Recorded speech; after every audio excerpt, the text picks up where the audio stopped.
السلام علیکم ورحمۃ اللہ وبرکاتہ۔ ناظرین، استقبال ہے ہمارے یوٹیوب چینل رہبر انسانیت میں۔ امید ہے کہ آپ بخیر و عافیت ہوں گے۔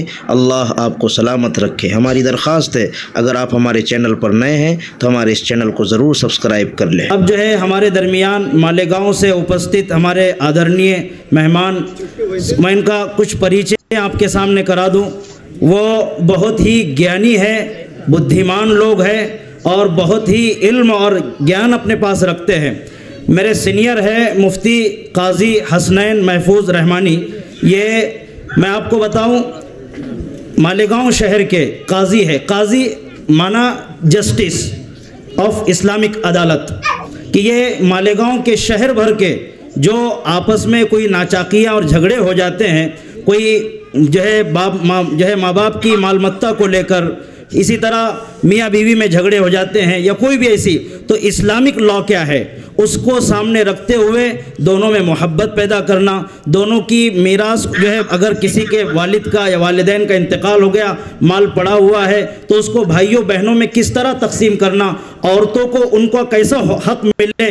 شریعت نے اور اسلام نے اس کو لاگو کیا ہے کہ اگر کسی کے والد انتقال کر جاتے ہیں تو جو بچا ہوا مال ہے اس کو کس طرح تقسیم کیا جائے، وہ سب عورتوں کو بھی حصہ ملنا، مردوں کو بھی حصہ ملنا، ایسے ہزاروں معاملات ان کے پاس عدالت میں آتے ہیں اور وہ بڑے آسانی کے ساتھ پورے مسائل کو سلجھا دیتے ہیں۔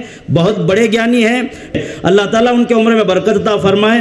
میں ان سے گزارش کروں گا کہ تعلیمی لائن سے اور سماجی لائن سے اور خدمت خلق پر یا جو ان کے ذہن میں بات ہو، اس پروگرام کو دیکھ کر جو تاثر بنا ہے، میں ہمارے دوست، ہمارے مہمان مفتی حسنین صاحب کو دعوت دیتا ہوں کہ وہ آئیں اور اپنے خیالات کا اظہار کریں۔ الحمد لله رب العالمين والصلاة والسلام على سيد المرسلين وعليه وعلى آله وصحبه أجمعين، ما بعد، فأعوذ بالله من الشيطان الرجيم، بسم الله الرحمن الرحيم، ولقد آتينا داود وسليمان علما، صدق الله العظيم۔ یہاں تشریف فرما میرے استاذ مکرم حضرت مولانا مفتی حامد ظفر رحمانی صاحب دامت برکاتہم، دیگر حضرات علماء کرام، سامعین اعظام اور میرے ملکی بھائیوں،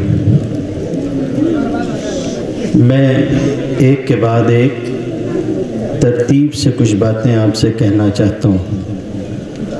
سب سے اخیر میں مجھے جو باتیں کہنی ہوں گی وہ اپنے ملکی بھائیوں سے کہوں گا۔ اس سے پہلے آج اس مدرسے کا یہ سالانہ جلسہ آپ کے سامنے ہے۔ سالانہ جلسہ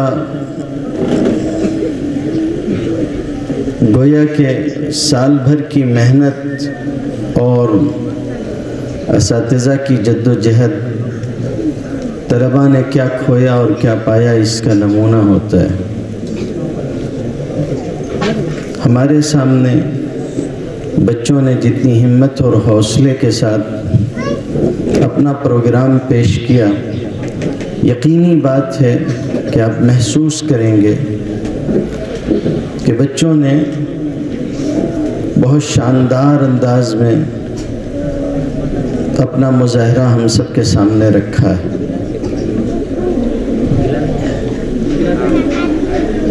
کہتے ہیں کہ گاما پہلوان تھے، نام تو سنا ہوگا آپ نے۔ ایک مرتبہ ایک پروگرام میں وہ بھی مدعو تھے، علامہ اقبال بھی تھے اور بھی لوگ تھے۔ گاما پہلوان جس نے پورے ملک کی ناک پوری دنیا کے سامنے اٹھا کے رکھی، عزت دی اپنی محنت سے، اپنی کشتی سے۔ پہلوان آدمی تھا، اب ظاہر ہے کہ میدان کا آدمی تھا مگر جلسے کا یا پروگرام کا آدمی نہیں تھا۔ کسی نے لطیفے کے طور پہ کہا ہے کہ لوگ دو ہی چیزوں سے ڈرتے ہیں، یا مائک سے یا وائف سے۔ پیگی نونن ایک بہت مشہور رائٹر گزری ہیں، جارج ڈبلیو بش سینئر کی بھی انہوں نے تقریریں لکھی ہیں اور رونالڈ ریگن کی بھی. بہت شاندار مصنفہ بھی تھیں، ادیب بھی تھیں. وہ کہتی ہیں کہ انسان ایک شاندار مخلوق ہے اور اس کے اندر سب سے شاندار چیز اس کا دماغ ہے. اس کی پیدائش کے موقع سے ہی کام کرنا شروع کر دیتا ہے اور اس وقت تک کام کرتا رہتا ہے جب تک کہ آدمی مائک کے سامنے آ کے کھڑا نہ ہو. اس کے بعد کام کرنا بند کر دیتا ہے. سچ ہے، لوگوں کو ڈر لگتا ہے. گاما پہلوان، ان کو کہہ دیا گیا جلسے میں کہ بھئی آپ آئیں اور عوام کو کچھ دو چار الفاظ اپنے دیں. وہ آئے، آنے کے بعد انہوں نے کہا کہ گھبرا گئے تھے. میدان پہلوان آدمی تھا لیکن تقریر کرنا سب کے بس کی بات نہیں ہے. تو اس نے کہا کھاؤ پیو، بدن بناؤ، ورزش کرو، اور کیا بولوں. پھر اس نے کہا کہ بہرحال ورزش کرنا چاہیے، اچھا ہے، آدمی کے لیے بہت اچھا ہے، دودھ پیو، اور کیا بولوں، سمجھ میں نہیں آ رہا کیا کروں. تو پیچھے سے کسی نے لقمہ دیا، یہ بھی نہیں سمجھ میں آ رہا کہ واپس آ کے بیٹھ جاؤ.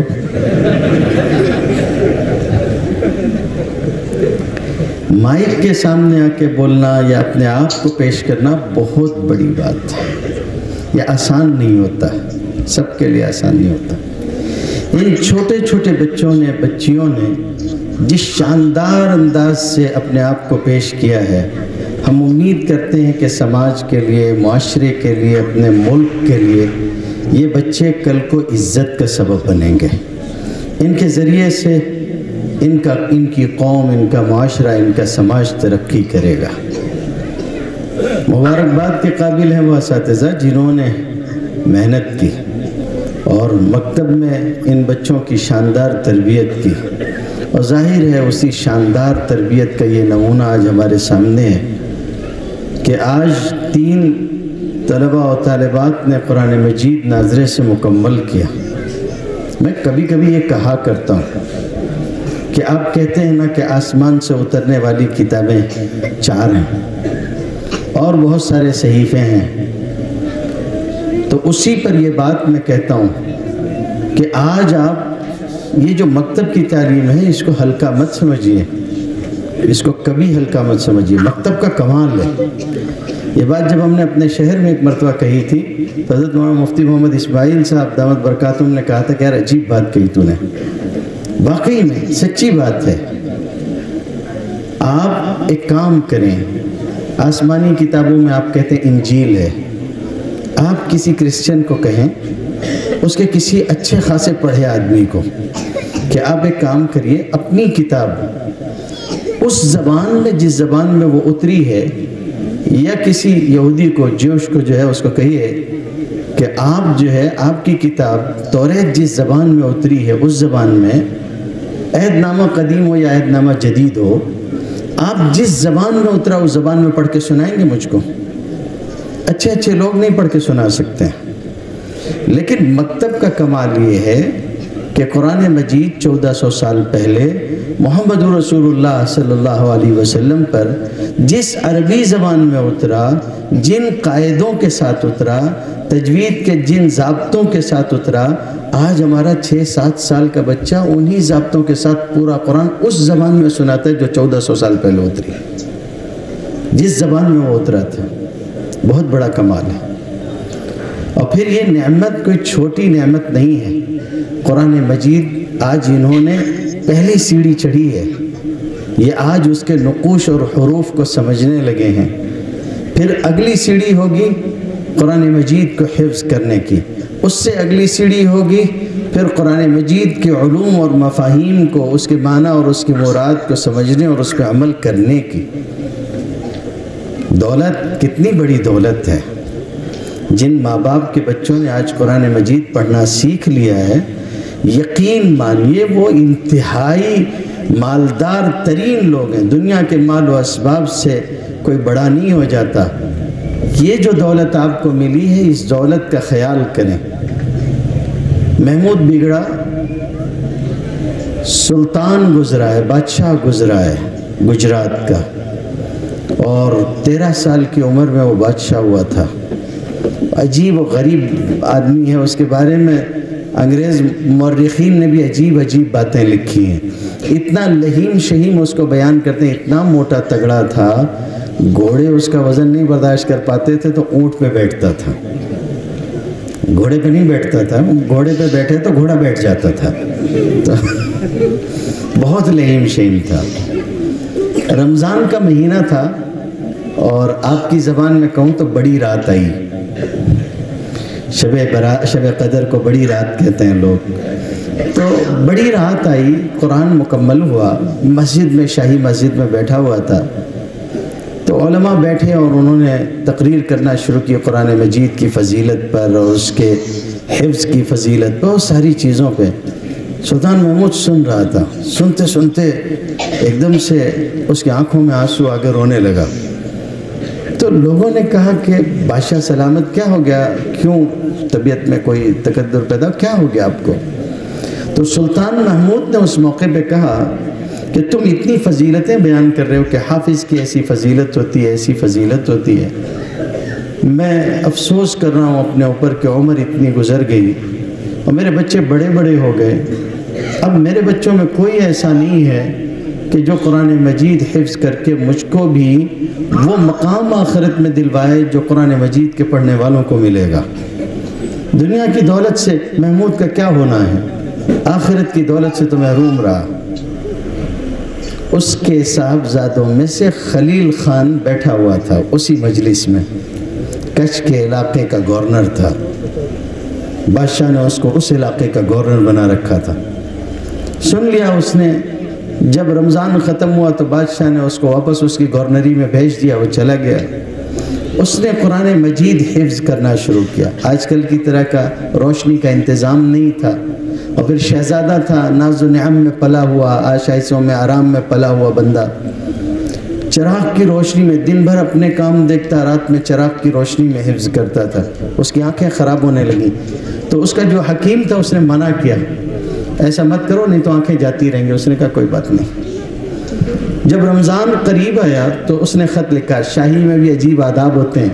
وہ بیٹا بعد میں تھا، گورنر پہلے تھا، تو گورنر نے بادشاہ کو خط لکھا کہ اگر آپ کی اجازت ہو تو یہ رمضان پھر آپ کے ساتھ گزارنا چاہتا ہوں. تو باپ نے اجازت دے دی کہ آ جاؤ. یہ پہنچا رمضان سے ایک دن پہلے.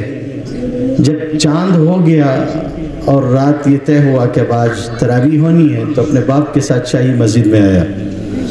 آنے کے بعد اس نے اپنے باپ سے کہا کہ اگر آج اجازت ہو تو میں قرآن سناؤں.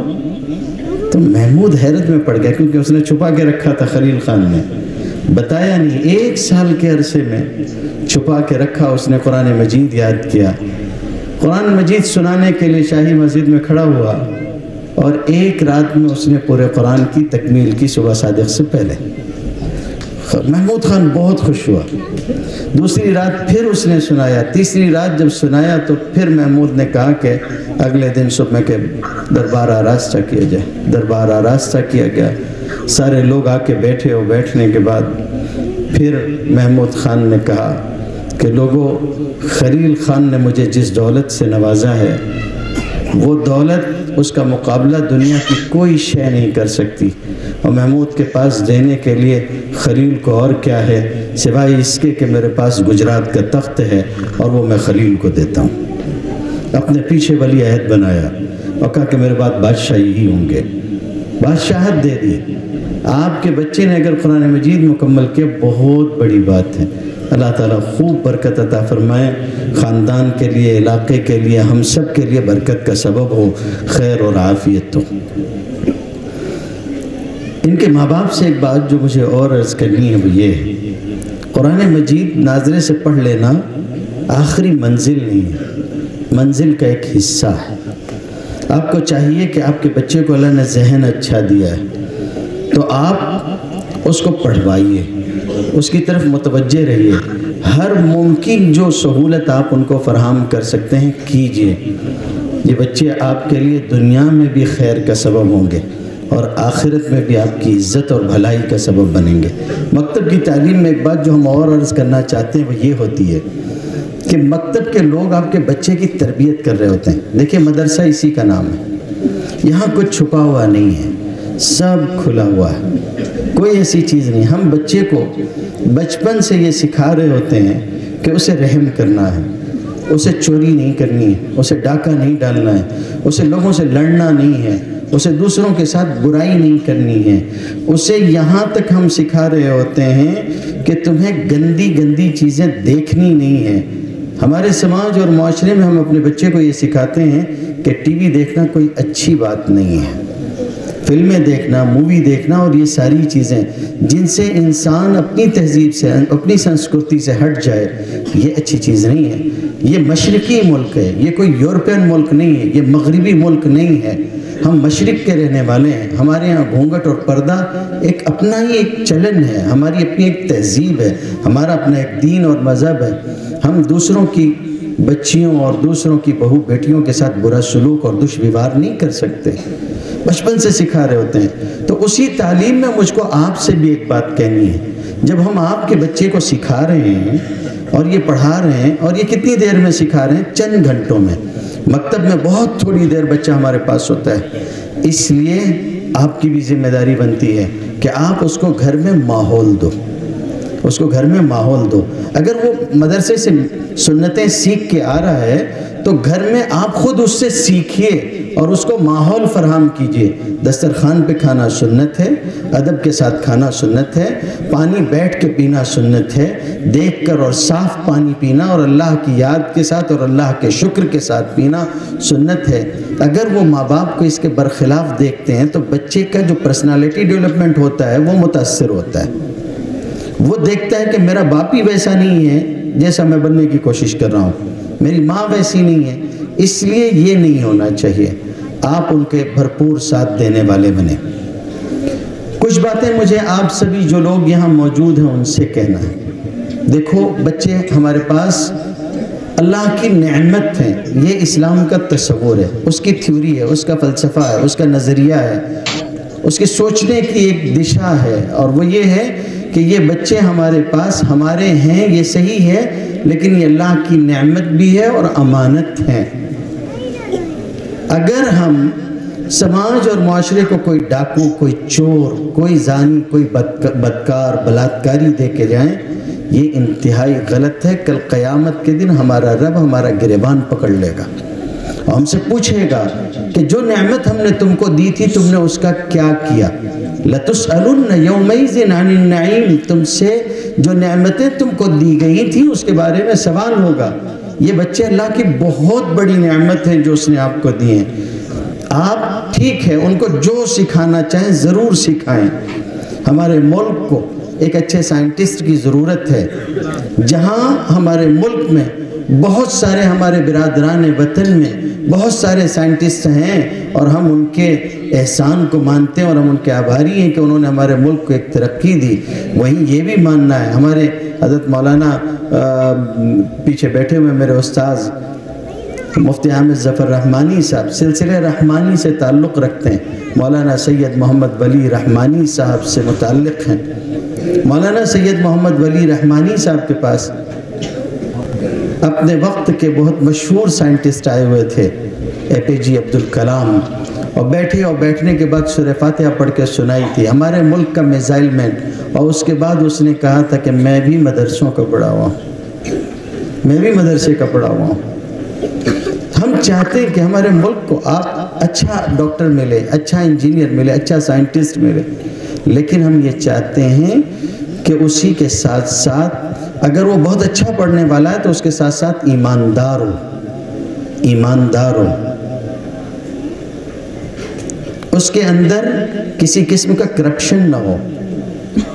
اس کے لیے ضروری ہوتا ہے کہ اس کے اندر مذہبی جذبات ہوں، اس کو اس کا احساس اور خیال ہو کہ میں کسی کا حق مار کے اوپر والے سے بچ نہیں سکتا ہوں۔ اس لیے ہم کو اپنے بچے کو مذہبی ان اداروں میں پڑھوانا ضروری ہے تاکہ اس کے اندر اخلاقیات پیدا ہوں، اس کا مورل ایجوکیشن جو ہے وہ ٹھیک رہے۔ تو آپ کو اپنے بچے کو مکتب کی تعلیم سے محروم نہیں کرنا ہے، ضرور پڑھائیے تاکہ صرف وہ ایک فلسفہ نہ پڑھے بلکہ وہ ایک اچھا انسان بن کر تعلیم حاصل کرے۔ آخر میں 2 باتیں مجھے اور عرض کرنی ہیں آپ سے، پھر میں اپنے بھائیوں سے کچھ بات کہوں گا۔ جو لوگ مدرسے کا تعاون کر رہے ہیں، آج کا دن ان کے لیے اطمینان کا دن ہے۔ مکتب کی تعلیم آپ کے سامنے پیش کی گئی، ظاہر ہے جو تعاون کرنے والے ہوتے ہیں، اور میں نے آج یہاں دیکھا کہ بھی ماشاءاللہ اچھا خاصا انعام بھی اتر رہا ہے، اور انعام بھی 2 طرفہ اتر رہا ہے، خوشی کی بات ہے۔ انعام اس قدر دے رہے ہیں آپ لوگ، آپ کا تعاون بھی اچھا ہوگا۔ مجھے حسن ظن ہے کہ آپ حضرات معاون ہوں گے۔ مجھے آپ سے ایک بات کہنی ہے، یہ جو تعاون آپ کر رہے ہیں نا، شاید آپ اس تعاون کی حیثیت کو ابھی ٹھیک طرح سے نہ سمجھ سکیں، لیکن یہ دنیا ختم ہوگی، سورگ اور نرک کا تصور ہمارے پاس بھی ہے، آپ کے پاس بھی، سب کے پاس ہے۔ مرنے کے بعد ہم یہاں سے جائیں گے، ہم نے اچھا کیا ہوگا یا برا کیا ہوگا، ہمیں اس کا سامنا کرنا ہے۔ جب کل قیامت کے دن ہوگا نا، تو یہ چیز کھل کے سامنے آئے گی کہ یہ جو تعاون آپ ان بچوں کا کر رہے تھے نا، وہ کتنی بڑی چیز تھی۔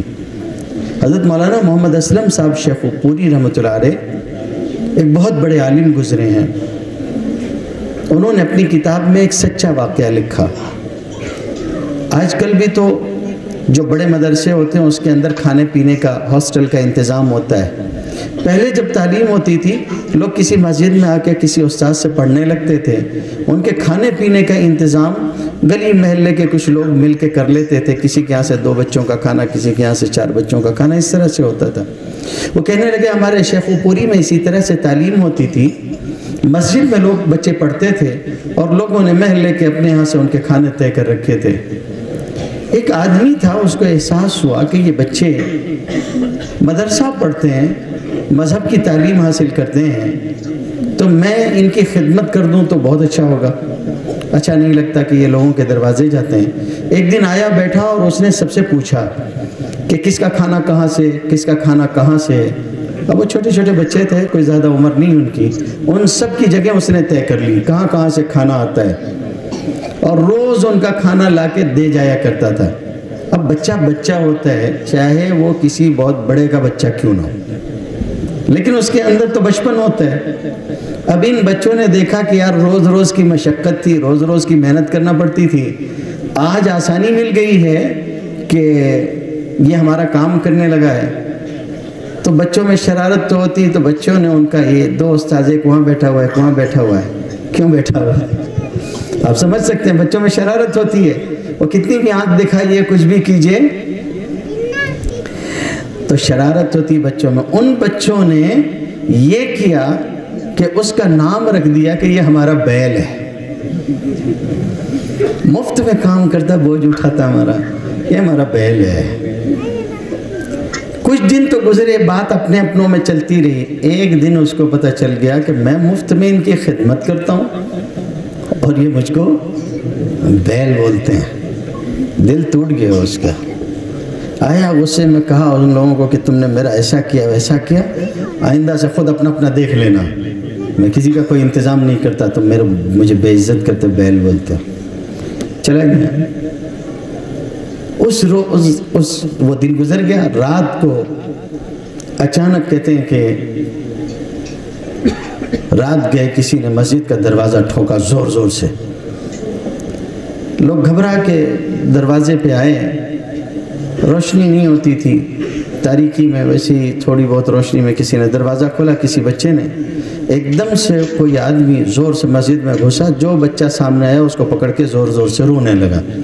لوگوں نے اور روشنی کا انتظام کیا، دیکھا کون ہے تو معلوم ہوا وہی بیل ہے، وہ جس کو بچے بیل بولتے تھے، معلوم ہوا کہ وہی ہے۔ اب جب یہ بات ہوئی تو ان لوگوں نے اس کو تسلی دی، پانی پلایا، کچھ کیا، اور روتے ہی جا رہا ہے، اور ایک ہی بات بولتا تھا، بچوں مجھے معاف کر دو، مجھے معاف کر دو، مجھے معاف کر دو۔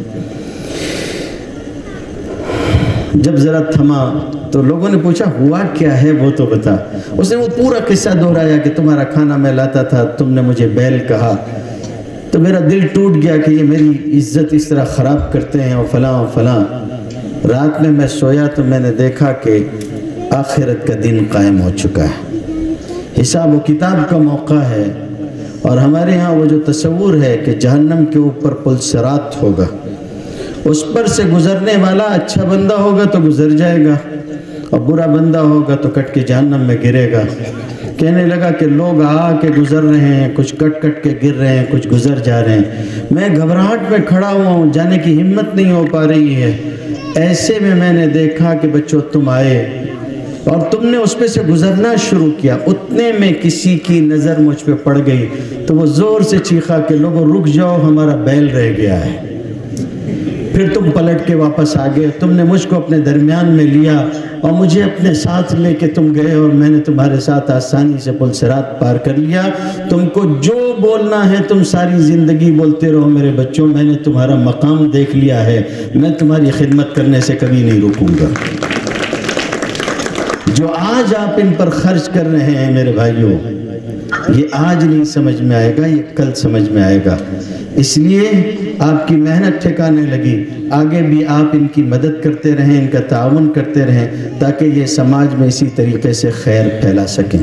اب میرے وہ بھائی جو یہاں بیٹھے ہوئے ہیں، جو میرے ملکی بھائی ہیں، وطن کے بھائی ہیں، ان سے میں عرض کرنا چاہتا ہوں۔ سب سے پہلے تو میں اس بات پہ آپ کو مبارکباد دوں گا کہ آپ نے معاملے کو جس طرح کا یہاں اس شہر میں، اس گاؤں میں بنا رکھا ہے، یقین مانیے ہم لوگوں کو اب یہ بات کہنے کی آئی ہے تو میں کہہ دوں، ورنہ عموماً ہم لوگ اس طرح کی بات کہنے کو بڑا بول سمجھتے ہیں تو اس لیے بولتے نہیں ہیں۔ ہم لوگوں کو ملکوں یعنی شہروں نہیں، گاؤں دیہات یا ایک صوبہ دو صوبہ نہیں، اللہ کے فضل سے، اوپر والے کے کرم سے ملکوں گھومنے کا موقع ملتا ہے، یہاں وہاں جانے کا موقع ملتا ہے، پورے ملک میں بھی چلنے کا موقع ملتا ہے۔ جس طرح کی فضا اس وقت نفرت کی، ایک دوسرے کے اوپر شک کی، ایک دوسرے کو بری نظر سے دیکھنے کی پھیلا دی گئی ہے، کچھ سوارتھی لوگوں نے اپنے سوارتھ کے خاطر جو کچھ رنگ آمیزی کی ہے اور لوگوں کو ایک دوسرے سے دور کیا ہے، اس گاؤں میں آنے کے بعد یعنی میں برسوں اس حصے سے گزرا ہوں، اس سڑک سے، اور لوگ مجھ کو شروع میں ڈراتے بھی تھے کہ آپ اکیلے رات گئے 4:30 بجے، کبھی 2 بجے گزرتے ہیں، تلواڑہ گھاٹ میں لوگ گاڑی روک کے لوٹ لیتے ہیں، تو آپ کو خبردار رہنا چاہیے۔ یعنی ایک تصور تھا، بلکہ یہاں تک میں آپ کو بتاؤں، ایک مرتبہ شب معراج میں اورنگ آباد میں تقریر کر کے میں واپس لوٹ رہا تھا، مالیگاؤں کا ایک ڈرائیور، اس نے اپنے باپ کو فون کر کے بول دیا کہ اب ہم لوگ واپس آ رہے ہیں۔ ظاہر ہے شب معراج میں تقریر کر کے رات گئے، لوٹ رہے تھے ہم لوگ۔ اس کے باپ نے پوچھ لیا کدھر سے آ رہا ہے؟ بولے نان گاؤں سے آ رہے ہیں۔ اس کا باپ بولا گاڑی جہاں وہیں کھڑی کر کے سو جا۔ توبہ ہے، اس کو ہم لوگ منت سماجت کر رہے ہیں، چل کچھ نہیں ہوتا، ہم روز آتے جاتے ہیں، 1 ہفتے 2 ہفتے مہینے میں آتے جاتے ہیں، چل تو وہ ماننے کو تیار نہیں کسی صورت۔ آخر کو اس پہ تیار کر لی کہ کوئی نقصان ہوگا تو اس کی بھرپائی ہمارے ذمہ، اب چلو۔ پھر آیا وہ، کچھ نہیں ہوا۔ آج جب میں یہاں پہنچا ہوں اور آج دیکھ رہا ہوں کہ آپ حضرات اس طرح سے مکتب کے جلسے میں آ کے بیٹھے ہیں، کہاں لوگوں کو اس طرح سے دھوکہ دیتے ہیں، اور کہاں یہ فضا ہے کہ آپ سب ایک دوسرے کے ساتھ مل کے بیٹھے ہیں۔ میں نے اس ملک میں ایسا کہیں اور نہیں دیکھا ہے، اس محبت کے ساتھ جڑ کے بیٹھنے والے آپ جیسے لوگ نہیں دیکھے میں بہت خوش ہوں، اور آج میں بہت اپنے آپ کو خوش نصیب سمجھ رہا ہوں کہ اس گئے گزرے دور میں آپ نے یہاں اس طرح کا منظر بنا رکھا ہے۔ اللہ آپ لوگوں کو بری نظر سے بچا کے رکھے، آپ کا یہ بھائی چارہ ہمیشہ قائم رہے۔ مجھے یاد ہے ایک مرتبہ گجرات میں جب ایک بہت بڑا زلزلہ آیا اور سارے مسائل ہوئے، اس کے بعد جمعیت کے لوگوں نے وہاں پہ مکان بنائے، اور اس وقت جین ٹی وی بہت مشہور تھا، اس کے مالک ڈاکٹر جین تھے۔ تو ڈاکٹر جین صاحب کو مولانا ارشد مدنی نے اپنے ساتھ لیا دہلی سے، اور وہ موقع تھا جو شیخ الہند کالونی بنی ہوئی تھی بڑی سی، اس کے مکان دوسروں کو جو ہے سونپنے تھے، جن کے مکان ٹوٹ گئے تھے ان کو دینے تھے۔ تو وہاں پہنچنے کے بعد مولانا ارشد صاحب نے یہ طے کیا کہ مکانات کی چابی نام بولے جائیں گے اور لوگ آ کے اپنے مکان لے کے جائیں گے چابی۔ ڈاکٹر جین صاحب کے ہاتھوں سے چابی دلوائی جا رہی تھی، چابی دلواتے کئی ایک نام آئے، مسلمانوں کے نام بھی تھے، ظاہر ہے جمعیت مسلمانوں کی تنظیم ہے، اور اسی میں بہت سارے نام ہمارے بھائیوں کے بھی تھے۔ ظاہر ہے زلزلہ آیا، مکان سب کے گرے تھے، وہ کوئی ایسا تو نہیں تھا کہ ہمارے گرے ہوں ان کے نہ گرے ہوں، سبھی کے گرے تھے، مکانات سب کو دیے گئے۔ ڈاکٹر جین صاحب نے مولانا ارشد صاحب سے کہا کہ مولانا آپ کی سنستھا ہے، آپ لوگ اپنے لوگوں کے پیسے جمع کر کے یہاں لے کے آئے ہیں، اپنے مکان بنائیں، آپ مکان سب کو دے رہے ہیں، آپ سوچ کے دے رہے ہیں، سمجھ رہے ہیں آپ کیا کر رہے ہیں۔ تو مولانا مدنی نے اس وقت کہا تھا، ارشد صاحب مدنی دامت برکاتہم نے اس وقت کہا تھا کہ ڈاکٹر جین صاحب جب آپدہ آتی ہے، مصیبت آتی ہے تو خون بہتا ہے، اور جب خون بہتا ہے تو وہ کسی کے بھی جسم سے بہے اس کا خون کا رنگ لال ہی ہوتا ہے۔ یہاں جن لوگوں نے نقصان اٹھایا ہے یا جن لوگوں کو تکلیف پہنچی ہے وہ سب انسان ہیں، اور قرآن ہمیں یہ سکھاتا ہے کہ کسی ایک انسان کو ناحق مرنے سے اگر تم بچا لو گے تو تم پوری انسانیت کے بچانے والے ہو۔ اگر آپ کی وجہ سے یہاں انسانیت زندہ ہے تو یقین مانیے آپ بہت اچھا اور بہت نیک کام کر رہے ہیں۔ ایک آخری بات عرض کرتا ہوں آپ سے، آپ یہاں آئے، اچھا کہ آپ نے کسی میڈییٹر سے، کسی بروکر سے، کسی دلال سے، کسی بیچ کے آدمی سے آپ نے سمجھنے کی کوشش نہیں کی۔ یقین مانیے اگر کوئی اور مجھ سے یہ کہتا اور میں نے یہ منظر نہیں دیکھا ہوتا تو شاید میں بھی ملک کے پس منظر میں یہ نہیں سمجھتا کہ واقعی آپ لوگوں کے اندر بھی اتنی ایکتا موجود ہے آج۔ لیکن آج میں نے اپنی آنکھ سے دیکھا کہ آپ یہاں بیٹھے ہیں، اور صرف بیٹھے نہیں ہیں، آپ بچوں کی ہمت افزائی بھی کر رہے ہیں، ان کی حوصلہ افزائی بھی کر رہے ہیں۔ ظاہر ہے یہ بہت بڑے حوصلے کی بات ہے، یہ ہر کسی کے بس کی بات نہیں ہوتی، اوپر والا جس کو توفیق دیتا ہے اسی کو ملتا ہے۔ یہ مدرسہ ہے آپ کے سامنے، یہاں ہمارے دعوت و تبلیغ کے ساتھی بھی موجود ہیں، یہاں مدرسے میں پڑھانے والے بھی ہیں، مکتب میں پڑھانے والے بھی، مسجد بھی آپ کے سامنے ہے۔ لوگ عجیب عجیب چیزیں مشہور کر دیتے ہیں، یاد رکھیے یہ ملک جتنا آپ کا ہے اتنا میرا ہے۔ یہ کہنے کا مطلب یہ نہیں کہ میں ملک کے اوپر اپنا حق جمانے کے لیے یہ جملہ کہتا ہوں، یہ مسلمان یہ کہتے ہیں، نہیں۔ آج میں اس کو جسٹیفائی کرنا چاہتا ہوں، کلیئر کرنا چاہتا ہوں اور ویریفیکیشن دے رہا ہوں کہ آپ یہ بات سمجھیے، جب ہم یہ کہتے ہیں کہ یہ ملک جتنا آپ کا ہے اتنا ہی میرا بھی ہے تو اس کا مطلب یہ ہوتا ہے کہ کبھی اپنے آپ کو اکیلا مت سمجھنا۔ اگر آپ اس ملک کو کبھی بھی بچانے کے لیے کھڑے ہوگے یا اس ملک پہ کسی قسم کی کوئی بدنامی کی بات ہوگی، یقین مانیے ہم آپ کے ساتھ ہوں گے، اس لیے کہ ہم کو اپنے ملک سے پیار ہے، محبت ہے۔ یہی وجہ ہے کہ آپ محسوس کیجئے جب ہمارے ملک کو انگریزوں نے غلام بنا لیا تھا تو اس آزادی کی لڑائی میں سب سے آگے جو لوگ آپ کے ساتھ لڑنے میں تھے، آپ ان کے نام دیکھو گے تو وہ مولوی لوگ تھے، اس لیے کہ مولویوں کو یہ پتا ہے کہ یہ ملک ان کا اپنا ملک ہے، اور اس ملک کے اندر کوئی بھی اگر بدنامی کی بات کوئی لے کے آتا ہے یا اس ملک کی عزت کو کوئی خاک میں ملانا چاہتا ہے تو ان کا مذہب یہ سکھاتا ہے کہ ایسے ظالموں کو روکنا ان کا مذہبی فریضہ ہے۔ ان مدرسوں میں ملک سے محبت کرنا، اس کے نام پر کٹ مرنے کی تعلیم دی جاتی ہے کہ اپنے ملک کے اندر اگر کوئی ظالم آتا ہے اور یہاں کے رہنے بسنے والوں پر ظلم کرتا ہے تو تم اس کو جب تک کہ اس کے آخری انجام تک نہیں پہنچا دو گے تم خاموش نہیں بیٹھو گے۔ اسی لیے علماء نے وہ سب کچھ کیا آزادی کی جنگ میں جو آپ کے سامنے ہے۔ میں خوش ہوں کہ آپ نے یہ موقع دیا، اس طرح سے یہاں جمع ہوئے ہیں، اور میں امید کرتا ہوں کہ آج تو مکتب کا جلسہ تھا، پھر کبھی کسی موقع سے ہم لوگوں نے خود چونکہ محسوس کیا ہے ہم پھر مل کے بیٹھیں گے اور ایکتا اور اسی طرح انسانیت کے کسی عنوان پر، تاکہ جو پیغام آپ نے اس چھوٹے سے اس گاؤں کے اندر کر کے دکھایا ہے وہ پورے ملک کے سامنے جائے کہ ایسے حوصلے کے لوگ بھی اس ملک میں بستے ہیں جن کے دل میں صرف اپنے لیے نہیں، اپنے خاندان کے لیے نہیں، پورے ملک کے لوگوں کے لیے جگہ ہے۔ آپ کا میں بہت شکر گزار ہوں، بہت شکریہ۔ وآخر دعوانا الحمدللہ۔